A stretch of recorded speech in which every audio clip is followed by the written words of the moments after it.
스토킹 개 무섭습니다 진짜. 공연장에 찾아와요. 그래가지고 막 도망다니고 막. 요즘에는 없습니까? 요즘엔 돼지가 돼서 얼굴이 이렇게 돼가지고 네. 이제 다 떨어 나갔어. 그 고무탄 같은 거 있잖아요. 네네. 강력한 거 네. 보급을 해야 돼. 그 피해자 가족분들 좀. 심심한 위로의 말씀을 드립니다. 본 방송은 법률 방송과 함께 제작하고 있는 방송입니다. 크로코다일입니다. 호로이루 호변입니다. 예, 로블로 30화. 오늘은 스토킹 살해범 김병찬의 신상이 공개되다 라는 주제로 이 얘기를 해보겠습니다. 범인 신상 공개는 좀 오랜만에 보는 것 같아요. 최근에 기억나는 거는 조주빈이었던 것 같아요. 이 사건이 이제 11월 19일 날 발생했는데요. 당시에 이제 김병찬이 사귀고 있던 여자친구가 헤어진 지 한 6개월 이상 됐는데, 헤어지고 나서도 그 여자친구한테 계속 막 폭언하고 막 죽이겠다고 협박하고 막 극심한 스토킹에 시달렸다고 해요. 얼굴 한번 봅시다. 밥처럼 생겼는데? 35. 그래서 이거에 대해 가지고 그 여자친구의 지인들이 증언을 했는데, 그 뭐 목을 조르기도 하고 말 안 들으면 막 칼 들고 협박하고 막 그랬다고 합니다. 이게 뭐하는 놈이에요? 뭐 깡패인가? 양아치인가? 그래서 막 무서워가지고 맨발로 도망가기도 하고, 이 문자로도 협박을 많이 했는데 나중에 지가 피해를 볼까봐 협박 문자 보낸 다음에 직접 가서 또 핸드폰 뺏어가지고 그걸 다 지우고 막 이랬대요. 세상에 진짜 뭐 별 신놈들이 다 있네. 주거 침입도 하고 막 네. 이런 식으로 스토킹 협박을 한 1년 넘게 지속을 했는데, 근데 또 경찰의 그 데이트 폭력 신변 보호를 받고 있었고, 실시간 위치 추적 스마트워치 이것도 지급받아가지고 임시 숙소도 제공을 받아서 보호를 받고 있었습니다.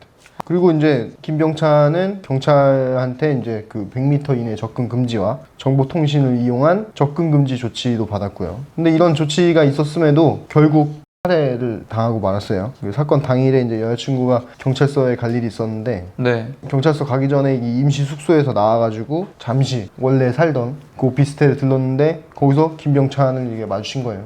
그래서 이제 급하게 이제 스마트워치로 이제 호출을 했는데 경찰이 출동을 했어요. 근데 신고 위치랑 500m 떨어진 곳이었다고 합니다. 그래서 경찰이 헤매는 동안에 김병찬이 그 여자친구를 했고요. 경찰이 도착했을 때는 이미 오피스텔 복도에 여기저기 찔린 상태로 쓰러져 있었고, 이송되는 도중에 목숨을 잃었습니다. 그러면서 김병찬이 생각보다 되게 빨리 잡혔는데, 사건 발생 다음날 오후 12시 40분쯤에 대구에서 잡혔어요. 그래가지고 빠르면은 이번 주말쯤에 구속영장 신청한다고 하는데요. 네. 살인 혐의로 조사를 한 다음에 네. 스토킹 처벌법 위반 소지 등도 확인을 할 거라고 합니다.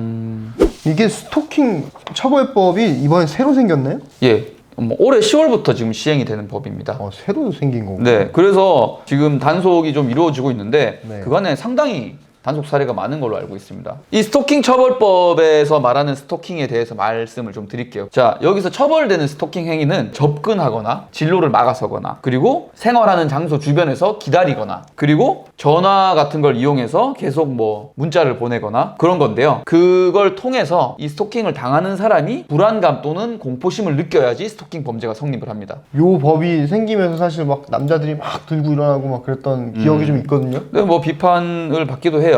범죄의 기준이 너무 모호한 거 아니냐. 근데 이게 남자가 보통 가해자라고 생각하는데 스토킹은 남자 피해자도 굉장히 많아요. 여자 스토커가 많습니다, 생각보다. 스토킹 저도 많이 당했거든요. 거짓말하지 마세요. 거짓말이 아니고 저 가수니까 스토킹 개 무섭습니다 진짜. 저는 이제 공연을 하니까 네. 공연장에 찾아와요. 그래가지고 막 도망다니고 막. 아, 그래요? 아니, 팬들이 기본적으로 좋아하는 사람을 따라다니는 거잖아요. 사생 팬과 스토커는 좀 달라요. 상상이 안 가죠. 제가 공포심을 안 느낄 것 같죠. 그러니까 느꼈으면 존나 스토킹. 무섭습니다. 아, 존나 무서웠어요? 존나 무섭죠. 이게 사람들이 상상을 못 하는 거예요. 근데 옆에서 봤을 때 공포스럽지 않았어요? 재밌었던 것 같은데? 저는 님이 그렇게 바들바들 떠는 모습을 보고 있었으면 정말 재밌었을 것 아니 같아요. 바깥에 나가지도 못해요. 막 차에서 못 나가고 막 공연하고 바로 그냥 도망가고. 무섭습니다. 계속 메시지도 막 계속 보내고요. 이제 사진 보내지. 자기가 지금 어디서 기다리고 있으니까 나와서 같이 뭐 하자 막. 요즘에는 없습니까? 요즘엔 돼지가 돼서 얼굴이 이렇게 돼가지고 이제 다 떨어 나왔어요. 그런 일이 또 생기면 이제는 이제 스토킹 처벌법에 의해서 경찰에다가 긴급조치, 응급조치를 요청할 수 있으니까. 근데 사실 예. 그게 또 경찰에 신고할 정도는 아니야. 그 선이 참 애매합니다, 스토킹이. 근데 그래요? 진짜 공포스럽습니다. 때릴 수도 없잖아. 때리면 안 되죠. 왜 때려? 좋아하는 거 아니야? 그러니까 저를 좋아서 따라다니는 사람을. 이게 되게 무섭다니까요. 그 사람이 저한테 이제 직접적인 해코지를 하지 못해도 되게 공포스러워요. 이거 어떻게 해결하는 방법이 없냐. 그래서 우리 선배 뮤지션들 있잖아. 그 사람들한테 물어봤는데 그런 건 또 처음 본다고. 같이 공연했다가 거기서 넘어온 거야. 아, 진짜? 거기서 넘어왔는데 그거는 나도 그런 건 한 번도 안 당해봤는데 이러면서 아무튼 그랬던 기억이 있습니다. 그래서 이 스토킹은 여자만 피해자가 아니고 남자도 충분히 피해자가 될 수 있다는 거를 좀 사람들이 좀 알았으면 좋겠어요. 나 약간 생명의 위협 느꼈는데. 그러면 스토킹 처벌법에 의한 처벌이 가능해요. 제가 성남 마피아파는 하나도 안 무서운데 그 여자 스토커는 진짜 존나 무섭더라고요. 근데 이게 지금 아주 잔인한 사건인데 스토킹 자체는 여기서 비중이 아주 작을 것 같은데. 스토킹 처벌법에도 이를 위반할 경우에는 징역형이 나올 수 있습니다. 뭐 예를 들어서 일반적으로 반복적 스토킹 행위자는 3년 이하의 징역에 처할 수 있어요. 그런데 흉기를 휴대할 경우에는 5년 이하의 징역을 처할 수 있습니다. 그러면 이러한 어떤 형이 살인죄 형에 더해져서 네. 형량이 더 높아질 수 있는 효과가 있습니다. 흉악범 신상 공개를 조주 부인 이후로 꽤 오랜만에 보는 것 같은데요. 아, 사실은 네. 뭐 한두 달에 한 명씩 계속 있었어요. 그런데 이렇게 화제가 된 사건이 없었던 거죠. 이렇게 한 달에 한 명씩 뭐 약간 MVP 뽑듯이 네. 이렇게 신상 공개를 하는데 이 기준이 이제 명확한 게 있을까요? 아, 예. 신상을 공개하기 위해서는 몇 가지 조건을 만족을 해야 돼요. 첫 번째로 범행 수단이 잔인하고 중대한 피해가 발생한 살인 같은 강력 범죄일 것. 그리고 그 피의자가 그 죄를 범하였다고 인정할 만한 충분한 증거가 있을 것. 왜냐면 이게 유죄 판결이 난 상태가 아닌데도 신상을 공개하는 거거든요. 네. 이 사람이 확실히 범인이다. 이럴 여지가 있을 때 신상을 공개할 수 있어요. 그리고 이 신상 공개가 공공의 이득이 돼야 돼요. 그리고 또 한 가지 또 반대 조건이 있습니다. 피의자가 청소년이 아니어야 돼요. 청소년은 이제 신상 공개 제도로 공개를 할 수 없습니다. 근데 흉악범이 엄청 많은데 이게 네. 뭐 다 공개가 되지는 않잖아요. 그렇죠. 지금 말씀드린 네 가지 조건을 이제 충족하는 경우에 공개가 되는 거죠. 이 김병찬 사건 같은 경우에는 데이트 폭력이고 범행 수단도 매우 잔혹하고 피해 정도도 너무 가슴이 아플 정도이기 때문에 그런 부분에서 이제 신상 공개가 이루어진 것 같습니다. 이렇게 살인을 저지를 때요.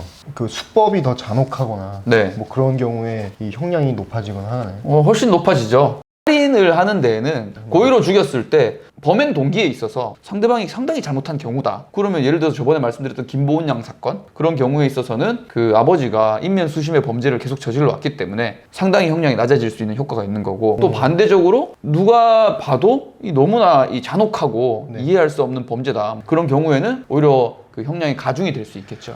근데 지금 스마트워치로 긴급 호출을 했다고 했잖아요. 네네. 근데 그게 이제 500m 떨어진 곳에서 나왔단 말이에요. 그게 네. 사실은 이게 이 여자친구분이 이제 사망을 한 네. 어떤 직접적인 원인 중에 하나인데 네. 그렇게 되면은 이 스마트워치가 이제 뭐 오작동을 했던지 네. 그러면 이걸 나라에다가 이런 어떤 보상이나 이런 걸 요구할 수 있는 거 아닙니까? 민사상으로 손해배상을 요구해 볼 수 있을 것 같아요. 그러면 그런데 이게- 일단 이 업체 입장에서는 근데 경찰이 뭐 특정한 스펙을 요구를 했고 예를 들어서 뭐 10m 이내로 이제 구별을 할 수 있는 걸 만들어 달라고 했는데도 불구하고 이렇게 오작동이 되는 걸 공급을 했다. 그럼 어떤 책임이 지어질 수는 있겠는데 뭐 그게 아니라 경찰이 그냥 이 기존에 있는 스마트워치를 그냥 주문을 했다. 그러면 이 회사 입장에서는 뭐 책임을 질 여지가 좀 적겠죠. 말이 안 되는 것 같아요. 500m는 언제적 건지 모르겠네요. 옛날 거에 가끔 이런 경우가 있어요. 뭐 내비게이션 같은 경우도 한 10년 전에는 엉망진창이었잖아요. 요즘 나오는 것들은 다 괜찮은데 군대도 그렇고 경찰도 그렇고 그냥 장비들이 약간 많이 노후화되고 막 이러니까 업데이트를 해야겠네요. 그리고 요번에 또 테이저건 있잖아요. 여경 도망간 사건. 그것 때문에 네. 또 테이저건도 장비 업그레이드 하고 네. 교육도 하고 그런다고 하더라고요. 그 고무탄 같은 거 있잖아요. 네네. 강력한 거. 네. 그 맞으면 그냥 바로 쓰러지는 그런 고무탄 같은 것도 빨리 만들어서 보급을 해야 돼. 그래서 오늘 안타까운 사건이고 이렇게 법률 분석을 해봤는데요. 아유 참 이런 일 좀 없었으면 좋겠네. 이렇게 사랑하는 사람들 이렇게 막 칼로 찔러서 죽이고 막 왜 이런 일이 벌어질까요? 이해가 잘 안 가. 아무리 이게 안 좋게 해서 뭐 나를 막 배신하고 막 이렇게 가도 막 이렇게 복수할 마음 같은 거는 사실 잘 안 들던데 왜 그래요. 이런 생각을 할까요? 그래도 내가 엄청 사랑했던 사람인 거잖아요. 가질 수 없으면 막 파괴해버리는 막 그런 건가? 잘 이해가 가질 않습니다. 그 피해자 가족분들 좀 심심한 위로의 말씀을 드립니다. 네 오늘 여기까지 하고 다음 시간에 뵙겠습니다. 그봐! 호바라오!